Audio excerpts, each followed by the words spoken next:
Final Piala AFF U23 2025.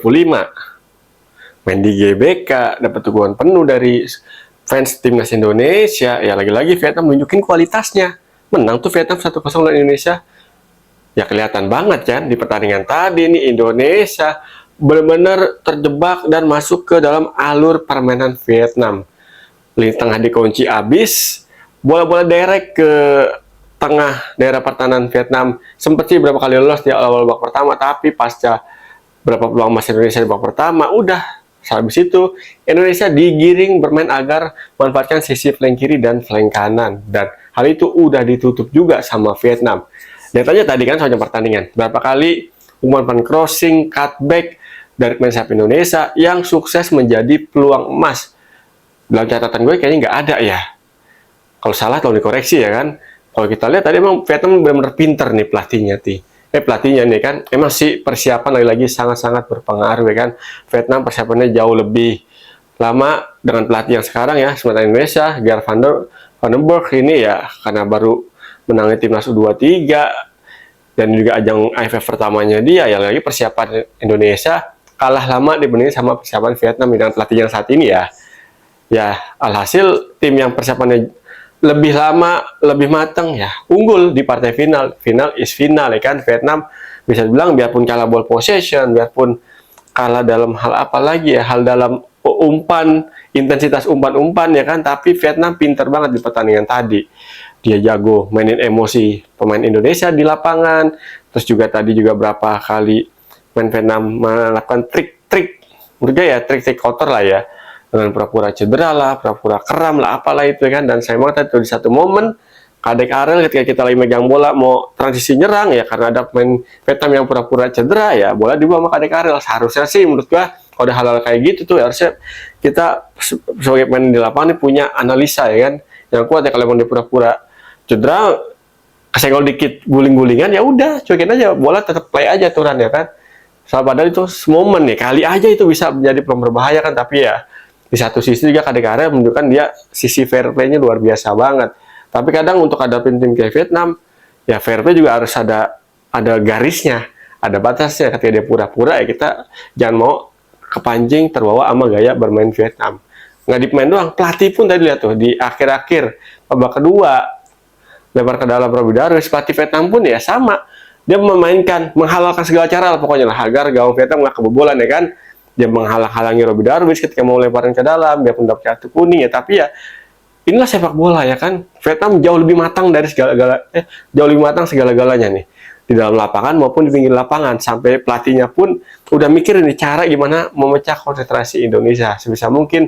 Setiap celah peluang Indonesia jangan sampai ini berbuah jadi gol. Dan tadi ya terbukti kan sangat-sangat efektif. Dan ya kalau kita mau recap lagi ya, sebenarnya tadi tuh Indonesia udah berapa kali tuh ketika lawan tim yang setara kekuatannya, ketika di tengah dikunci harusnya udah punya solusi ya. Tapi ya kendalanya kedalaman skuad lagi-lagi ketika Arkan dan Tony Firmansyah nggak fit 100%. Pelapisnya pun ya sulit mencari penggantinya. Dion pun masih sulit untuk menggantikan peran Arkan Fikri ya kan. Tony pun ya diganti dengan beberapa pemain pun ya sulit untuk mengganti ataupun mencari pelapis bagi Tony yang sepadan ya untuk di ajang AFF kali ini ya. Gitu dia. Kedalaman skuad lagi-lagi menjadi kendala bagi Indonesia untuk menjadi juara Piala AFF kali ini. Dan gue sih berharap sebagai pendukung timnas ya, udahlah jangan gonta-ganti pelatih ya kan. Kasih kesempatan Coach Gerald ini untuk membangun timnas muda kita nih U23. Kasih kesempatan 3-5 tahun mungkin untuk membangun para pemain muda Indonesia agar ketika nanti udah masuk ke level senior ini udah terbentuk lebih mantep lagi gaya dan mental bertandingnya. Di U23 udah kelihatan banget tuh ada beberapa pemain yang cukup oke menurut gue ya kan. Di sisi pertahanan ada Kadek Arel, di sisi fullback kiri ada Doni Tripamungkas, dan Tony Firmansyah pun berpeluang banget ya Arkan Fikri untuk mengembangkan terus gaya bermainnya, filosofi permainannya dan visi permainannya di bawah asuhan Coach Gerald ya kan. Ya apa boleh buat, nasi udah jadi bubur ya, kita mau nyesel juga udah kelihatan hasilnya. Kita kalah 1-0 sama Vietnam di babak final, dan Vietnam tadi lagi pinter ya kan, dia main sabar, manfaatin kesalahan kecil di dalam kotak penalti dan berujung gol melalui second ball ya kan. Dan itu dia kelemahan Indonesia kan. Ketika menghadapi bola chaos di dalam kotak penalti ini, para pemain kita sering lupa untuk menutup sisi lain di sisi kotak penalti Indonesia. Karena kelihatan banget tadi gol Vietnam ya kan, padahal ada 4 apa 5 pemain tuh yang ada di dekat kiper, tapi ketika second ball nggak ada satupun yang dekat banget jaraknya untuk menutup peluang tembak dari pemain Vietnam. Ya tapi ya apa boleh buat, itu sepak bola kan, dinamikanya cepet banget ya, lu telat lu bakal dihukum sama lawan. Hukumannya tadi ya gol satu-satunya di pertandingan tadi. Tapi kalau kita mau secara keseluruhan perjuangan tim Indonesia ya kita apresiasi lah, udah luar biasa banget perjuangannya kan, dengan segala kendala yang dimiliki, beberapa pemain kuncinya cedera, terus juga taktik pun sangat-sangat kondisional, dan ada berapa kali pemain yang ditaruh bukan di posisi aslinya, kayak tadi Doni Tripamungkas kan ditaruh bukan di posisi aslinya tuh, sebelum pertandingan babak kedua dia baru dikembalikan ke posisi aslinya sebagai fullback kiri ya kan, ataupun sebagai wingback kiri. Dia main sebagai di playmaker di awal babak pertama, kemudian pertandingan babak kedua ternyata kurang efektif ya, emang karena bukan posisi aslinya.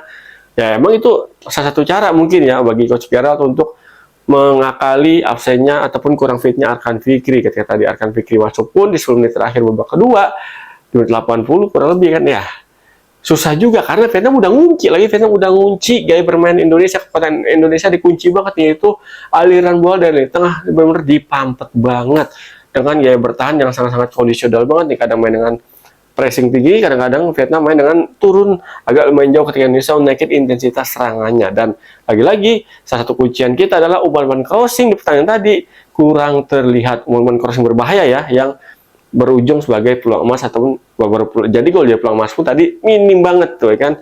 Kita punya peluang emas 2 tuh, Jan Steven 1, terus Robby Dawari siapa tuh 1 tuh kan, melalui bola direct. Gue sayang banget penyelesaian akhir lagi-lagi menjadi kendala bagi Indonesia di ajang yang diikuti sama Indonesia. PR besar banget nih. Jan Steven udah bagus sebenarnya, udah bagus nih, dia jadi top skor kan dengan torehan 7 gol di Piala AFF U23 kali ini kan. Jadi satu-satunya striker yang paling produktif nih, yang bikin lebih dari 5 gol. Tapi itu dia, PR-nya adalah ketika Jan Steven menghadapi tim yang setara kekuatannya bahkan di atas Indonesia dikit, kesulitan nih untuk bikin gol dari skema open play.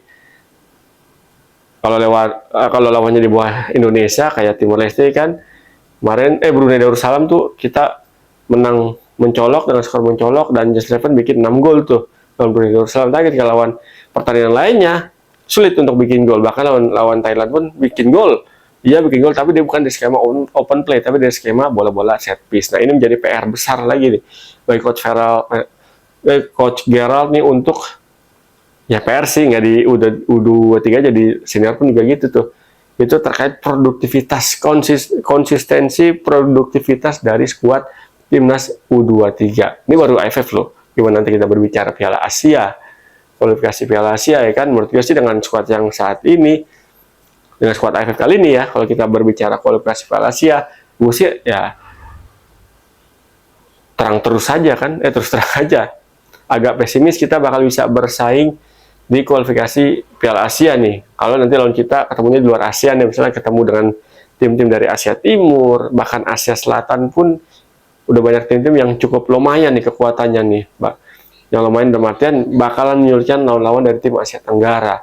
Kalau kita berkaca dari AFF kali ini ya, di Asia Tenggara pun kita empot-empotan nih untuk bersaing dengan tim sekelas Vietnam, Thailand, dengan komposisi pemain yang ada saat ini ya. Makanya PR besar banget nih. Gue sih berharap ya pelatih nggak diganti nih pasca kegagalan di Piala AFF, karena masih agak trauma gue sebagai fans timnas Indonesia ya, gara-gara gagal di Piala AFF. Kayak Sintayong diganti tuh, Piala AFF terakhir AFF senior kan, Sintayong diganti sama pelatih baru. Nah, semoga Coach Gerald ini nggak diganti nih karena gagal untuk jadi juara di Piala AFF U23. Ya kita lihat aja nanti kan gimana perkembangannya di waktu yang akan datang. Dan thank you banget udah nonton gue. Ketemu lagi bersama gue Irwan Chan di konten Pundit Abang berikutnya. Saya gue pamit. Salam olah-olah.